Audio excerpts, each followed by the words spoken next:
Hola a todos y a todas. Mi nombre es Mario Herrera Cartes, profesor de Lenguaje y Comunicación del tercer año medio del Liceo Polivalente Juan Arturo Pacheco Altamirano. En este segundo video vamos a conversar acerca de las diferencias y características que hay entre dos tipos de textos literarios, que son los textos narrativos y los textos líricos.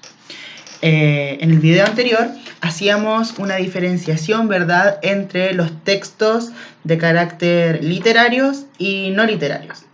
Bueno, en esta ocasión vamos a mencionar que los textos literarios se subdividen a su vez en tres grandes tipos de textos: los narrativos, los líricos y los dramáticos. Pero en esta oportunidad vamos a revisar las características de los textos narrativos y textos líricos. Cuando nosotros leemos poesía, ¿verdad? O leemos también alguna novela, hay ciertas características que podemos distinguir entre distintos tipos de novelas y distintos tipos de poemas, es decir, hay algo en común. Y para esto vale mencionar que los textos narrativos y líricos pertenecen obviamente a los textos literarios, es decir, contienen el elemento clave, que es el elemento de ficción literaria. Pues bien, los textos narrativos tienen personajes, ¿verdad?, que los podemos identificar, quienes son los que van a armar la trama literaria. También tienen un tiempo determinado, ya sea un tiempo de la lectura, como nos lo cuenta el narrador, y también el tiempo histórico, como el escritor se le ocurrió ordenar el texto. Dentro de los textos narrativos tenemos una voz ficticia que ha creado un escritor, que conocemos como narrador. En este caso, los narradores son una voz ficticia que nos va a contar los acontecimientos, valga la redundancia, de las ideas que el escritor se le ocurrió poner en un cuento o en una novela. Vale decir que escritor y narrador son conceptos distintos. Es decir, el escritor, valga la redundancia, el que escribe, y el narrador es quien nos cuenta la historia. Y para esto hay distintos tipos de clasificaciones de narradores que probablemente ya los conozcan. Y que en videos posteriores iremos también conociendo y profundizando. También encontramos que un texto narrativo puede dividirse, o más bien puede estructurarse de tres maneras: con un inicio, un desarrollo y un cierre. En el inicio de una obra narrativa vamos a encontrar principalmente la presentación de los personajes, la presentación de la trama, y también vamos a encontrar el tiempo y el espacio en donde se va a desarrollar esta historia. De ahí que generalmente todos los cuentos o novelas comienzan con esta frase que dice: en un lugar determinado, hace mucho tiempo, en un reino muy lejano, etc. Y en el inicio entonces vamos a tener una aproximación a lo que va a ser directamente la trama. Nos va a contar quién están involucrados en esto. Luego, en el desarrollo del texto narrativo de la trama, se nos va a presentar un breve quiebre de la historia y va a ocurrir un suceso que va a desestabilizar la vida natural de los personajes que están envueltos en la trama. Y en esta oportunidad se nos va a presentar una acción que se va a tener que resolver, una problemática.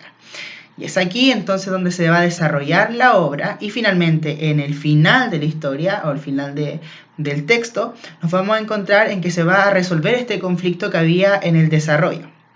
Por su parte, eso tiene que ver con los textos narrativos, que podemos encontrar ejemplos como los cuentos, las novelas, los mitos, las leyendas y un sinfín más de otro tipo de forma narrativa que podemos encontrar.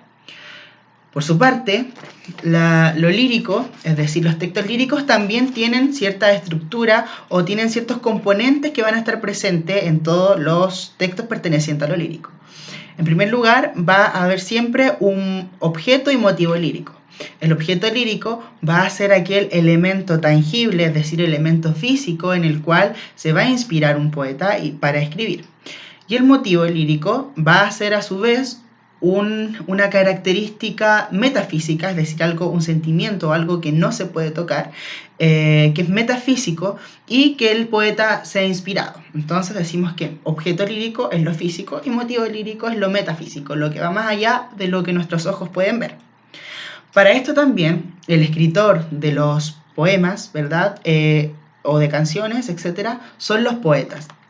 Y los poetas también inventan una voz ficticia que se llama hablante lírico.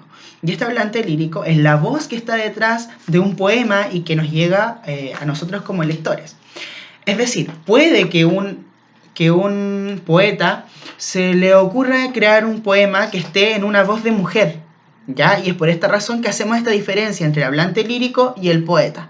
El poeta es quien escribe, en cambio el hablante lírico es esa voz ficticia que crea un poeta y que nos llega a nosotros.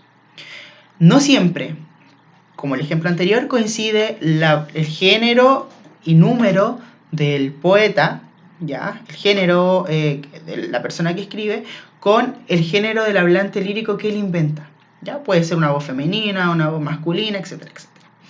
También, esta voz que inventa el poeta toma determinadas actitudes, ¿ya? Es decir, toma una postura ante lo que está mencionando, ante lo que nos está contando. Y de esta manera predomina tres actitudes que son la actitud enunciativa, apelativa o apostrófica y carmínica. ¿Qué quiere decir cada una de estas actitudes? Cuando un hablante lírico toma la actitud enunciativa, nos va a mencionar, describir lo que sucede, describir un sentimiento, describir una persona, describir la sensación que le causa algo. Cuando toma una actitud apostrófica o apelativa, hace referencia hacia un tú, es decir, se dirige hacia un sujeto determinado, objeto determinado, incluso un sentimiento determinado. Y cuando hablamos de la actitud carmínica o de la canción, aquí hay un goce deliberado de los sentimientos. Pues bien, ya hemos caracterizado lo lírico y lo narrativo. Algunos ejemplos de estos y a grandes síntesis podemos decir que lo narrativo nos va a contar un suceso o acciones, en cambio lo lírico va a tomar una predominancia de los sentimientos, emociones o estados de ánimos de las personas. Pues bien, para reflexionar y para seguir ampliando el conocimiento, en el texto del estudiante de tercero año medio podrán encontrar desde la página 14 hasta la página 29, si no me equivoco, exacto, más acerca de lo lírico. Y les invito a leer la página 19, donde aparece un poema bastante interesante de un escritor chileno que es Carlos Pessoa Vélez, en el cual nos puede enseñar y dar luces acerca de otro poeta nacional. También en la página 14 del libro del estudiante aparece una estrategia de comprensión lectora de la profesora Isabel Soler, en donde se nos muestra los 3 momentos que debemos seguir para sacar provecho a una lectura. Y finalmente, en la página 16 aparece un periodo determinado de la literatura que es el modernismo hispanoamericano. Como les dije, les invito a que hagan la actividad de la página 19 para poder seguir profundizando en nuestros contenidos. Sin nada más que mencionar y esperando que se encuentren muy bien, me despido y nos vemos en una próxima oportunidad. Adiós.